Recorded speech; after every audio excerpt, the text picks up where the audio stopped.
E nós, meus irmãos, vamos estudar a palavra de Deus nesta noite, continuando a série que foi iniciada no primeiro domingo deste mês, sobre a carta de Efésios. Paulo escrevendo esta carta no final da sua vida, com toda a sua teologia desenvolvida.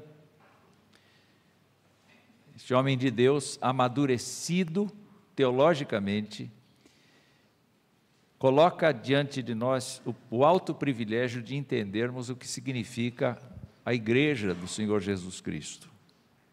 E, como vimos nos domingos anteriores, a proposta de Deus nasce do seu coração antes da existência dos tempos, antes da existência de todas as coisas, antes, quando havia apenas a sua própria pessoa, o seu ser, na pessoa do Pai, do Filho e do Espírito Santo, uma comunhão de amor muito intensa, tão mais alta do que nós podemos imaginar.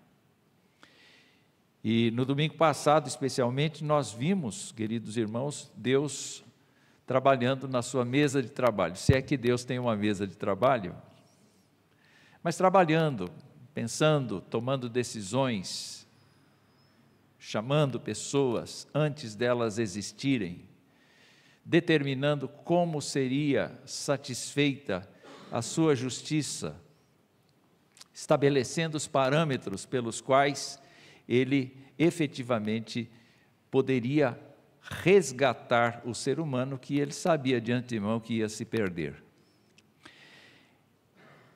Nós não podemos imaginar Deus improvisando a salvação. Deus nunca improvisa nada. Deus sempre faz tudo de acordo com os seus propósitos. E ele, então, disse o texto da semana passada que ele nos abençoou com todas as bênçãos espirituais, capítulo 1, versículo 3, e nós precisamos hoje à noite discutir essas bênçãos espirituais que ele nos deu em Cristo. E eu achei tão interessante o fato de que o apóstolo Paulo, toda vez que diz para, não é do verbo parar, não é uma ordem para parar. Para indica finalidade, indica objetivo, indica o propósito. E só no versículo 4, do versículo 4 até o versículo 6, eu encontrei 4 paras. Ele nos escolheu em Cristo para sermos santos e irrepreensíveis diante dele. Em amor nos predestinou para Cristo, para sermos adotados como seus filhos e, por meio de Jesus Cristo, segundo o propósito da sua vontade, para louvor da sua glória. Quer dizer, pessoas nascem pecadoras, é a afirmação bíblica, mas elas são atraídas pelo Senhor, elas são trazidas à convicção de que são pecadoras, elas são trazidas à convicção de que sem um esforço do próprio Deus em salvar, em comprar, em redimir, a pessoa não tem esperança, não existe esperança. Quando o apóstolo fala no capítulo 2 dos gentios, ele diz que os gentios estão no mundo sem Deus. Sabe o que isso significa?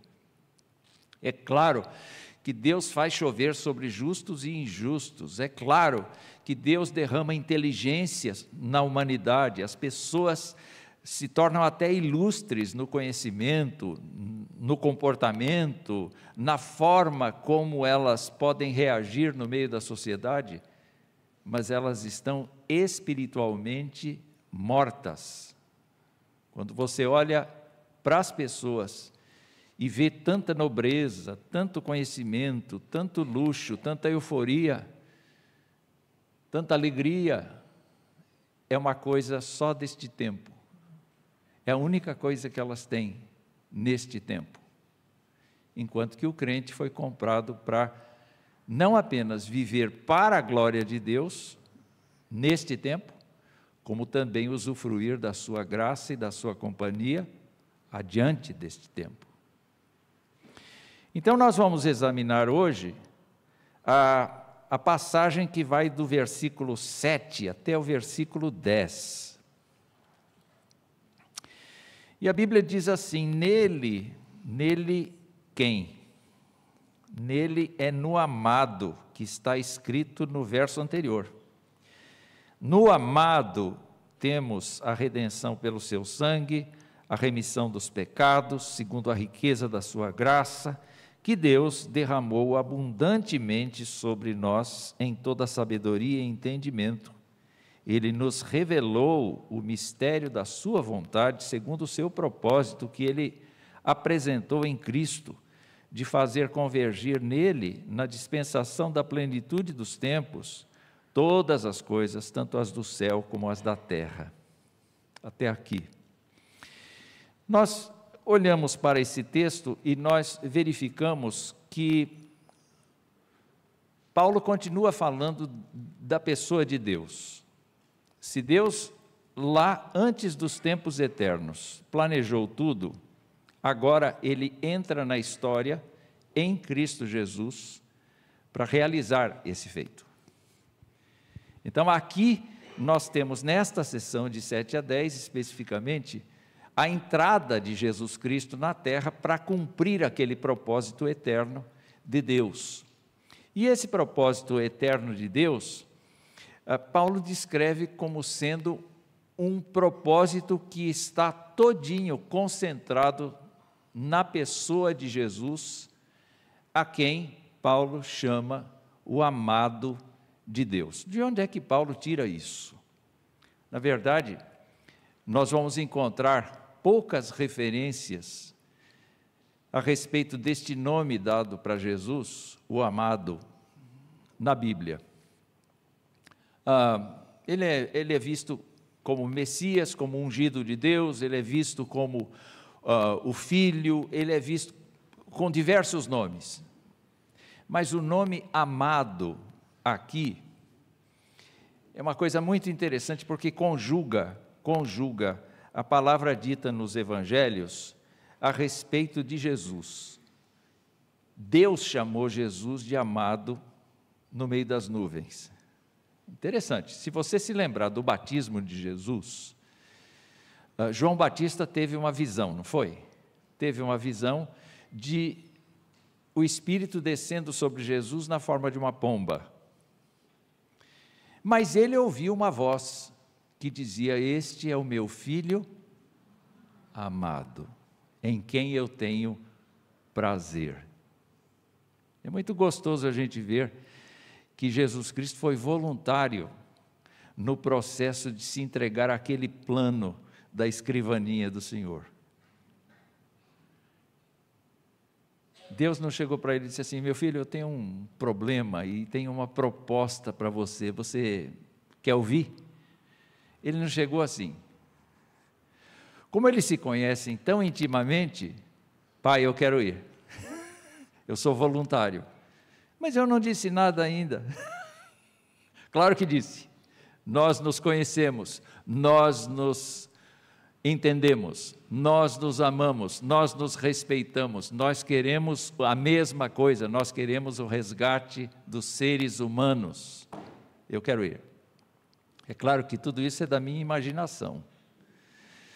Eu não sei nem que língua eles falavam nisso. Eu acho que eles não precisam de língua nenhuma, não é?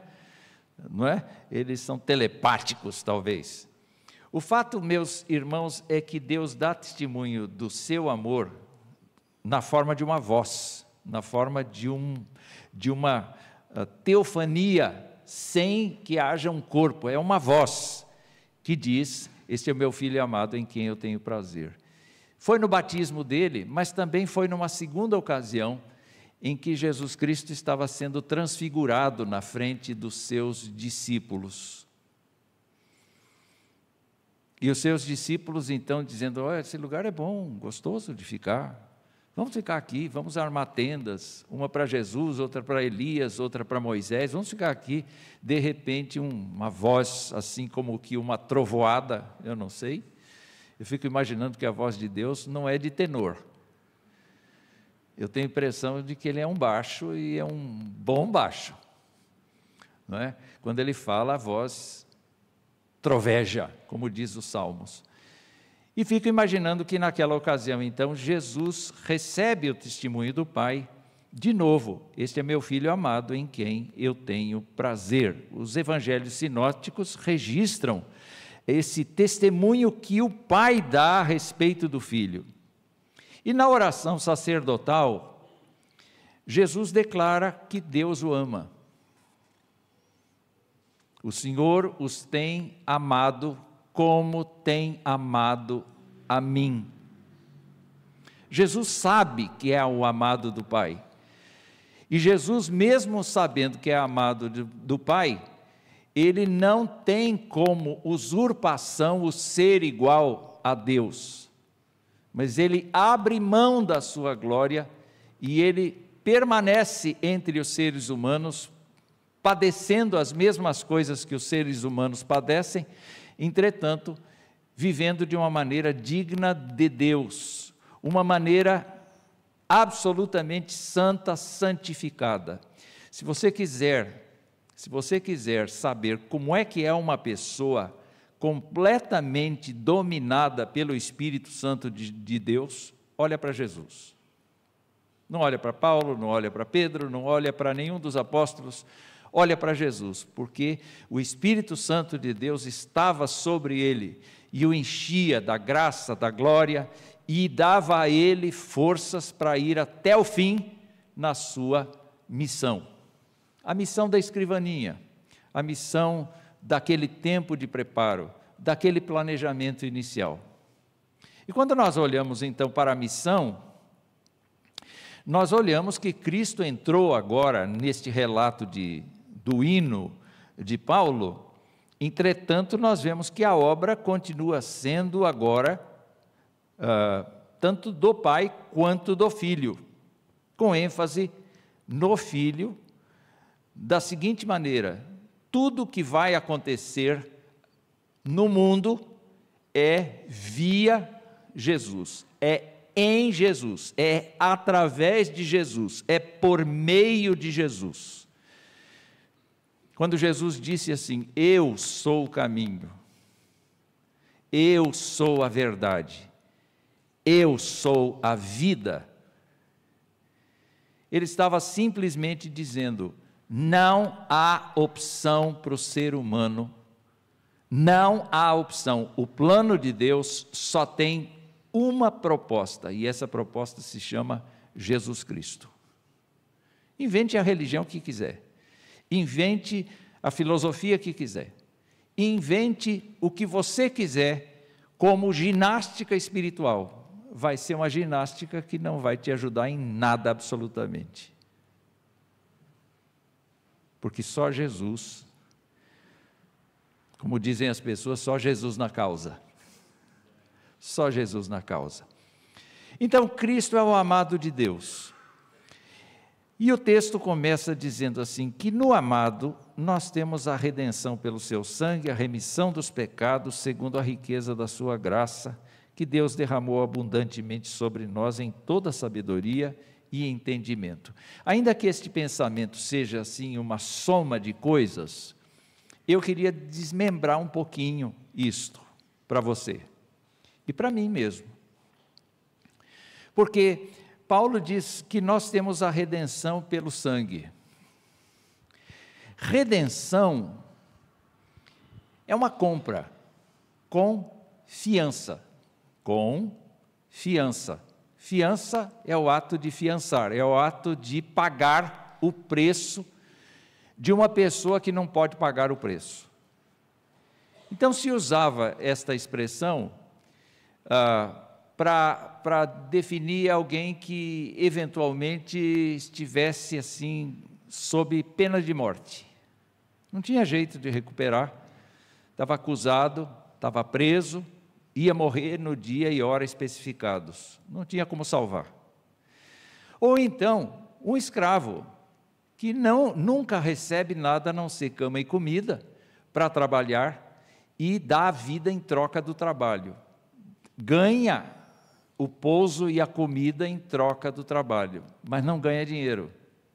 Não tem como pagar a sua liberdade. Ou ainda, um prisioneiro de guerra, uma pessoa que efetivamente tinha sido capturada e não tinha ninguém que a libertasse, porque ela estava sob prisão daquele país dominador. Qual é a ideia? A ideia da redenção é mostrar que os seres humanos estão atados, estão presos às cadeias da condenação eterna, às cadeias do pecado, às cadeias da imoralidade, da injustiça e de tudo quanto Deus odeia. E não há como libertar disso. Se eu for uma pessoa boa, se eu não cometer crimes, se eu não induzir outros ao erro, Deus vai olhar para a minha causa? Não vai. Deus não vai olhar para a causa de ninguém, Ele só vai ver aquelas pessoas que Ele, por decisão dEle, está chamando do mundo em todas as épocas. Em todas as épocas, entre judeus e gentios, Deus está chamando pessoas. Quando a gente lê na Bíblia que os tempos ficarão difíceis, os tempos ficarão assim complicados, haverá muita sodomia, haverá muita coisa ilícita diante de Deus, ninguém esqueça do fato de que o Espírito Santo vai continuar convencendo pessoas, porque o decreto de Deus não se perde em nenhuma geração desde que a terra existe. Se você é uma pessoa que confessa Jesus Cristo, levante a mão para o céu, porque a graça de Deus te alcançou. A misericórdia de Deus está sobre você, porque, biblicamente falando, você não tinha dinheiro para pagar a tua redenção, mas Jesus pagou o preço. O apóstolo, quando falava aos romanos, ele disse assim: todos pecaram e carecem da glória de Deus, sendo justificados gratuitamente por sua graça, mediante a redenção que há em Cristo Jesus. Vamos entender a redenção. Paulo explica: Deus apresentou Jesus como propiciação no seu sangue, mediante a fé. E Deus fez isto para manifestar a sua justiça, por ter Ele, na sua tolerância, deixado impunes os pecados anteriormente cometidos. Você e eu sabemos que se Deus não perdoar os nossos pecados, ninguém perdoa. E a gente não consegue parar de cometer pecados. Porque Deus é perfeito e nós não somos. Deus é fiel a si mesmo e nós não somos nem fiéis a nós mesmos, nem a Ele. Não há como pagar. Então, Jesus Cristo se oferece na cruz do Calvário, morre, é sepultado, ressurge ao terceiro dia, mas a palavra de Deus diz que com este ato, Deus foi satisfeito na sua justiça, Deus foi satisfeito na sua ira,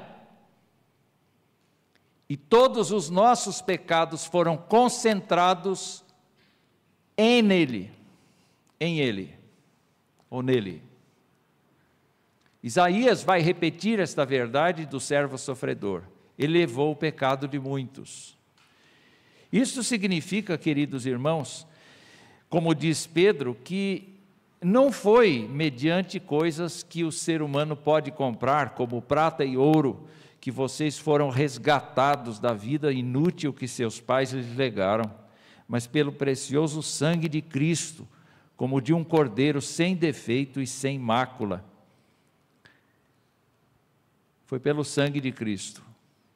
Não foi simplesmente aquele líquido vermelho que saiu de Cristo. Aquele líquido vermelho representa toda a sua obra, a sua vida inteira, dedicada a Deus, debaixo da lei, vivendo como um de nós, experimentando o escárnio das pessoas, experimentando a tentação diabólica, experimentando a pressão das autoridades, indo à cruz voluntariamente, assegurando a salvação na cruz para um ladrão, cuidando da sua mãe, entregando sua mãe a João.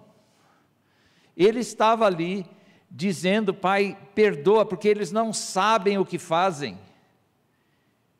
E Jesus Cristo não abriu a sua boca, e ele entrou naquele processo todo, dizendo para as autoridades: nenhuma autoridade teríeis sobre mim, se não lhe fosse dado. Quer dizer, Deus estava dando às autoridades a oportunidade de sacrificar Jesus Cristo, e Jesus Cristo estava aceitando humildemente isto por nossa causa. Ele foi comprar a gente. O que é que Jesus Cristo foi fazer na cruz? Ele foi comprar a gente. Ele foi comprar a gente. E o escritor aos Hebreus explica: não foi pelo sangue de bodes e de bezerros, mas pelo seu próprio sangue ele entrou no santuário uma vez por todas e obteve uma eterna redenção. Eu posso imaginar aquela oferta dada por Jesus Cristo já desfalecido, aquela oferta de Jesus Cristo dada pelos pecadores, e Deus aspirando aquele cheiro, e o Pai aspirando aquele cheiro. O coração de Deus devia estar assim a 1000 por hora, porque o seu filho estava sendo trucidado, a comunhão tinha sido partida, ele era um criminoso que assumiu, ou melhor, ele era um inocente que assumiu os criminosos. E, no entanto, Deus tinha a visão do amado que estava se dando pelos pecadores.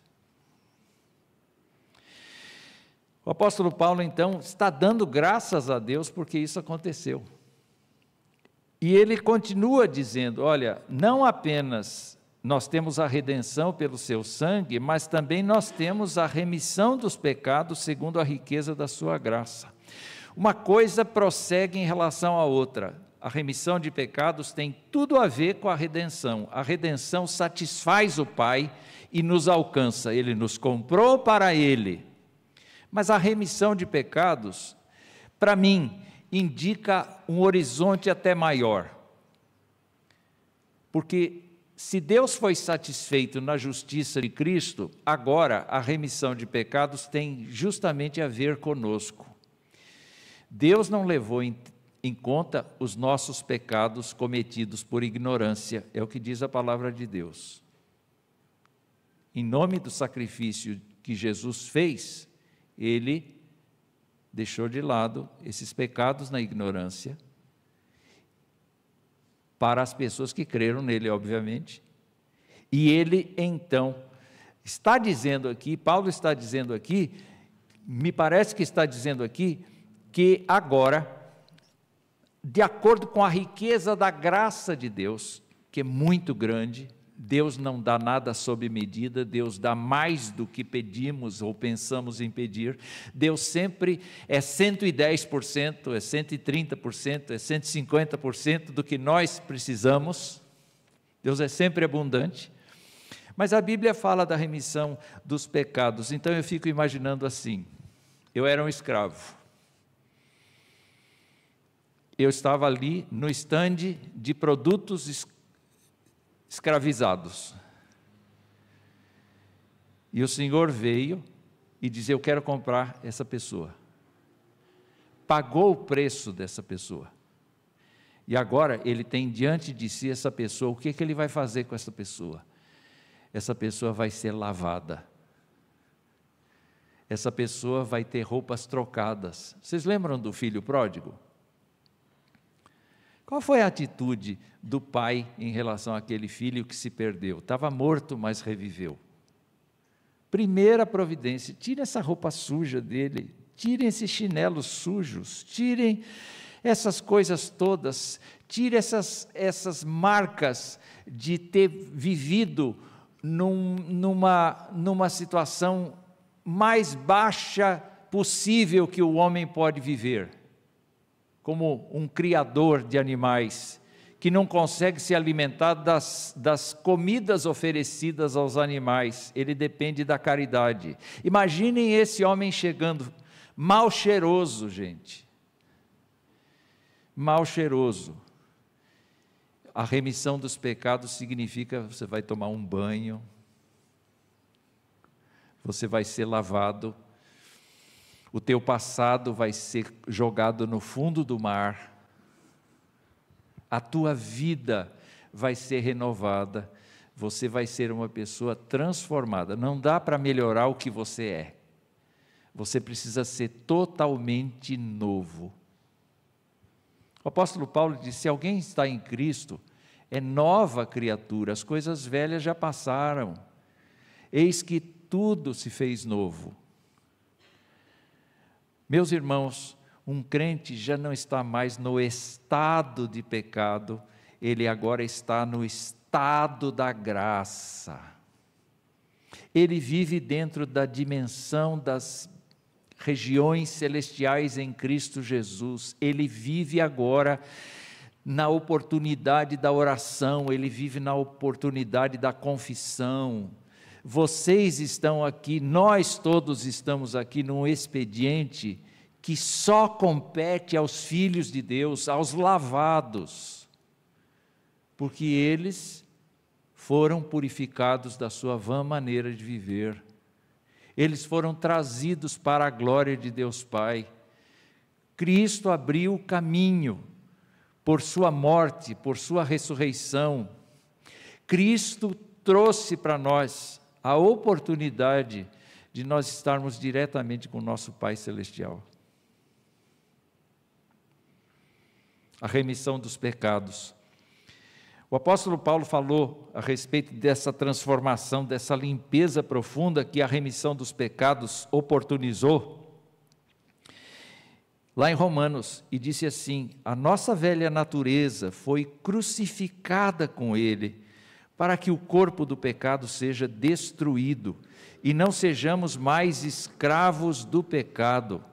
Agora, porém, libertados do pecado, transformados em servos de Deus, o fruto que vocês escolhem é para a santificação, e o fim, neste caso, é a vida eterna, porque o salário do pecado é a morte, mas o dom gratuito de Deus é a vida eterna em Cristo Jesus, nosso Senhor. Eu fico pensando no fato de que o Espírito Santo nos dá sempre a sensação de que nós estamos pecando. Ele nos convence do pecado, da justiça e do juízo. E olha, preste atenção, quanto mais uma pessoa se aproxima de Deus, mais ela sente o seu pecado. Porque a pessoa está se aproximando da luz. Quando as meninas aqui querem se embelezar, para onde elas vão? Para o espelho, para se enxergar. E qual é o expediente de enxergar? É acender todas as luzes possíveis, porque no escuro não dá para a gente ver o que a gente quer ver. Então, quando a gente acende a luz, a gente toma um susto, porque na luz natural a gente não viu as coisas que com a luz forte a gente vai enxergar, não é? Com Deus é assim também. Com Deus é assim também. Quanto mais nós nos aproximamos do Senhor, mais nós sentimos a nossa imperfeição, a nossa molecagem. E queridos irmãos, Ele nos remiu de todos os pecados, Ele assumiu todos os nossos pecados, justamente para nos tornar filhos de Deus. Então, quando nós pensamos, Ele foi lá Ele foi lá onde nós estávamos, esperando que alguma pessoa nos comprasse. Ele nos comprou com o seu próprio sangue, pagou a Deus com o seu próprio sangue. Ele nos trouxe, e este processo de trazer para a gente foi a nossa purificação dos pecados para sempre. Para sempre? Porque a obra de Jesus Cristo é eficaz para remover todos os nossos pecados. Mas nós continuamos com a velha natureza. João, quando escreveu sua carta, disse assim: Deus é luz e não há nele trevas nenhuma. Se dissermos que não temos pecado, mentimos e não praticamos a verdade. O apóstolo dizendo isto, se dissermos que não temos pecado, se eu disser que eu não peco, eu estou mentindo. O apóstolo André disse isso aí. Se o apóstolo disse isso, eu não vou dizer? Eu tenho que assumir que sou pecador. Entretanto, o que João nos consola é isto: se confessarmos os nossos pecados, Ele é fiel e justo para nos perdoar os pecados e nos purificar de toda injustiça. 2 passos aí. O primeiro passo é que Ele purifica de volta o nosso coração e a comunhão com Deus é restaurada. Não é a questão da salvação, porque a salvação foi Ele que deu e Ele não deixa perder. Ele não deixa ninguém sair. Quem Ele salvou, Ele vai salvar. Embora a pessoa apanhe pra caramba, se ela quiser continuar no erro, porque Ele vai bater. O Senhor bate. Mas é interessante olhar isto. Se eu disser: Senhor, eu admito que falhei, eu admito que sou ingênuo, eu admito que não presto atenção na Tua palavra, Senhor, eu admito que sou malicioso, eu admito que sou mentiroso, eu admito que não sei controlar o dinheiro, eu admito que tenho problemas de relacionamento no meu casamento, eu admito todas estas coisas acontecendo, Senhor, me perdoa, ajuda. Ele vai dizer: vem para cá, volta para a comunhão. E Ele vai purificar da injustiça, porque o trabalho dele foi de uma vez por todas. Isto é maravilhoso, meus irmãos, a redenção e a remissão dos pecados, isso tudo é maravilhoso demais para nós, mas o versículo 8 conclui estas coisas que Deus fez em Jesus Cristo, por meio de Jesus Cristo, dizendo que Deus derramou abundantemente sobre nós em toda a sabedoria e entendimento. Quando você para pensar, o que isso significa? Para mim significa que nós conseguimos entender espiritualmente estas verdades que são ditas na palavra de Deus. Você pode chegar e dizer assim: Cristo me comprou do pecado e da morte. Cristo me limpou profundamente e me transformou numa nova criatura por seu sangue, pela riqueza da graça de Deus. Aí a pessoa pode dizer assim: mas Deus existe? Você fala: claro que existe. Ele é meu amigo. Tem até um plástico que diz: eu falei com ele hoje. As pessoas não compreendem essa relação que existe. O crente compreende. E vocês sabem por que o crente compreende? O crente compreende e o crente entende que deve atuar para Jesus Cristo a partir desse derramamento de Deus abundante sobre os crentes em toda a sabedoria e entendimento. O apóstolo Paulo, falando aos coríntios, disse assim: vocês são dele, em Cristo Jesus, o qual se tornou para nós da parte de Deus sabedoria, justiça, santificação e redenção. E nós não temos recebido o Espírito do mundo, e sim o Espírito que vem de Deus, para que conheçamos o que por Deus nos foi dado gratuitamente. E nós falamos disso não em palavras ensinadas pela sabedoria humana, mas ensinadas pelo Espírito, conferindo coisas espirituais com espirituais. Não se trata, queridos irmãos, de nós falarmos teologuês, nem eclesiastiqueis, que é a linguagem, não é? Que é a linguagem das pessoas crentes. Eles se falam desse jeito, não é? Não, os salvos foram, não é? Os salvos foram absolutamente contaminados, revestidos, inundados da sabedoria que vem de Deus, para praticar o que Deus quer. Isso é viver na graça, isso é estar na graça, e é em Jesus que nós encontramos esse derramamento. É claro que nós percebemos, pelo relato das Escrituras, que o Espírito Santo é quem realiza esse derramamento, mas esse derramamento é apenas no caminho, na verdade, na vida, que é, quem é? Jesus. Não existe outro nome dado entre os homens pelo qual importa que sejamos salvos. Então, um crente que reconhece que Deus o comprou, que Deus o limpou, reconhece também que ele possui agora a sabedoria de Deus por conta do Espírito que nele está, e tem obrigação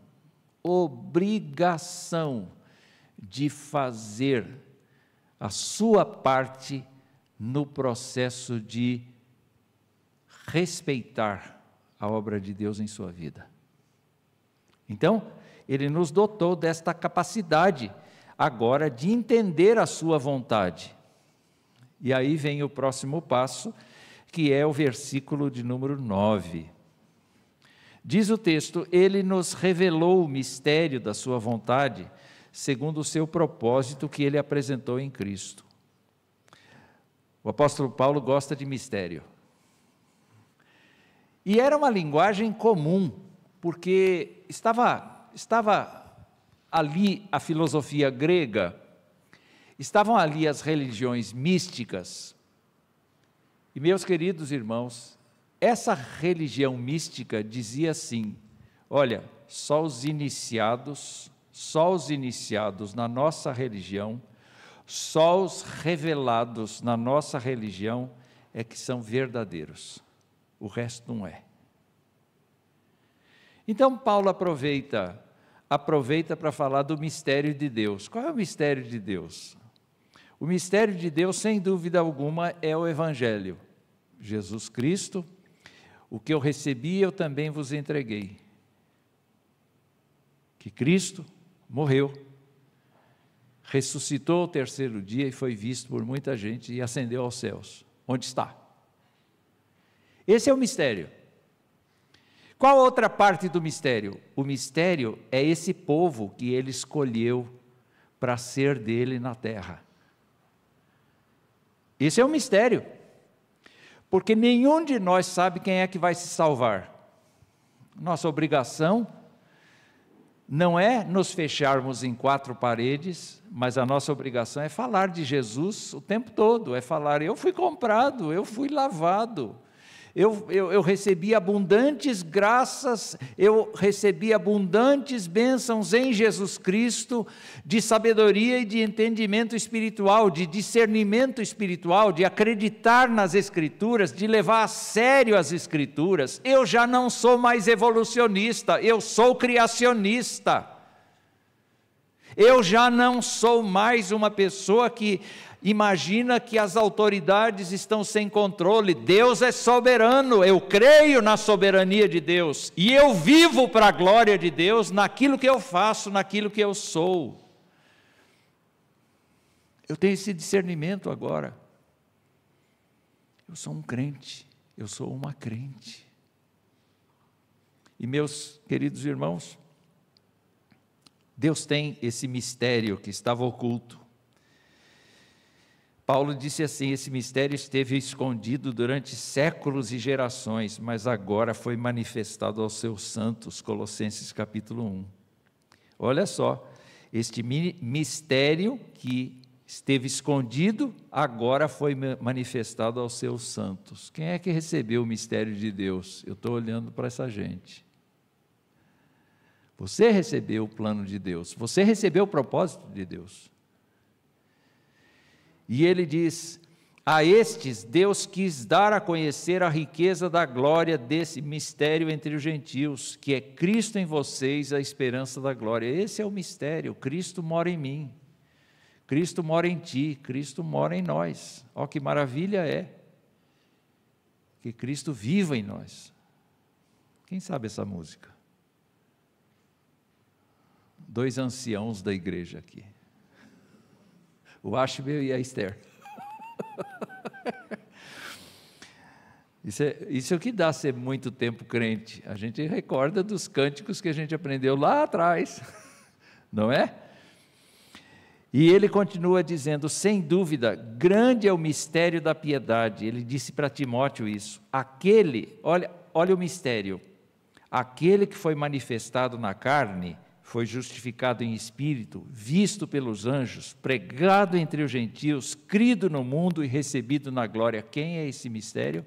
Qual é o nome desse mistério? Jesus. Bendito seja o Senhor Jesus. E eu chego ao final desta pretensa exposição da palavra, que diz assim no verso 10, eu vou fazer o 9 e o 10. Ele nos revelou o mistério da sua vontade, segundo o seu propósito que ele apresentou em Cristo, de fazer convergir nele, na dispensação da plenitude dos tempos, todas as coisas, tanto as do céu como as da terra. Essa é uma parte do mistério. A primeira parte do mistério foi a obra redentora de Jesus, nós sabemos. E o próprio Senhor Jesus Cristo disse que Ele vai voltar. Ele vai voltar. Não é verdade? Você espera Ele voltar? Pode ser hoje à noite? Ou, não, espera aí, eu queria casar.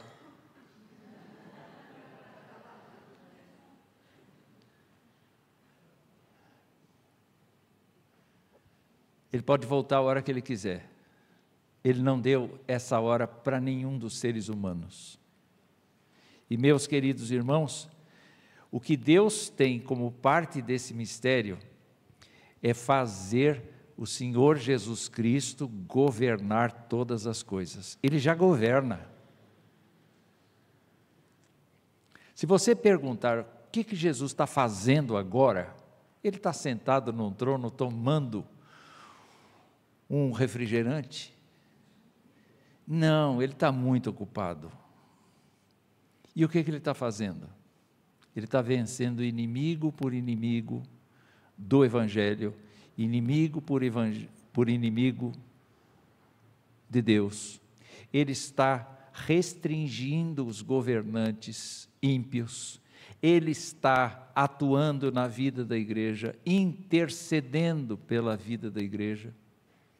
Quando Paulo fala aos Coríntios, ele diz que Jesus Cristo está batalhando e Ele, quando vencer a morte, que é o último inimigo, então Ele entregará o domínio do seu reinado para o Deus e Pai, a fim de que Deus, o Pai, seja tudo em todos.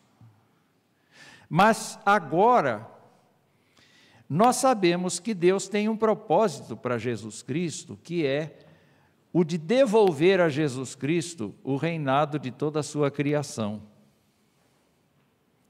Porque foi isso que o pecado fez. O pecado nos desviou do reinado de Cristo. A natureza não é normal, gente. Cadeia alimentar entre os animais não é normal. Quando você olha o Gênesis, você vê que a terra supriria tantos animais, a terra e a água. Esses elementos supririam toda a fauna, toda a flora, e as árvores com sementes supririam todos nós. E Deus foi liberando no decurso das gerações, não é? E nós viemos a viver assim, de maneira permissiva diante de Deus. Deus liberou carne, Deus liberou tudo quanto é coisa, enlatado, Deus liberou, se envenenem, se matem aí, façam como vocês quiserem. Deus liberou geral. Só que tem uma coisa, enquanto todo mundo está pensando que Deus está distraído, o Senhor não está distraído e Jesus Cristo está trabalhando. E nós precisamos ter essa confiança e esta visão de que o Senhor está trabalhando. Quando a gente lê Paulo aos Filipenses, a gente vê a respeito de Jesus o seguinte: Jesus se humilhou, tornando-se obediente até a morte e morte de cruz. Por isso, também Deus o exaltou sobremaneira e lhe deu o nome que está acima de todo nome, para que ao nome de Jesus Cristo se dobre todo o joelho nos céus, na terra e debaixo da terra, e toda língua confesse que Jesus Cristo é Senhor, para a glória de Deus Pai. Se você olhar Jesus Cristo antes da cruz e durante a cruz, o que você vai enxergar? Você vai enxergar uma pessoa que assumiu todos os crimes do mundo. Não existe homem em condição pior do que a dele. Nenhum. Nem o pior criminoso.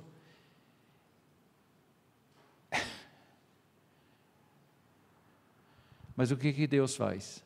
Deus tira Jesus dessa situação,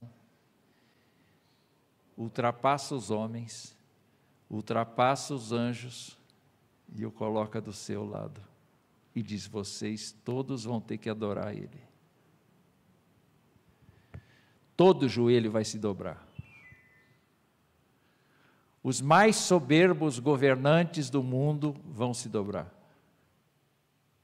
Os homens e as mulheres mais indecentes deste mundo vão se ajoelhar e reconhecer que Jesus é Senhor.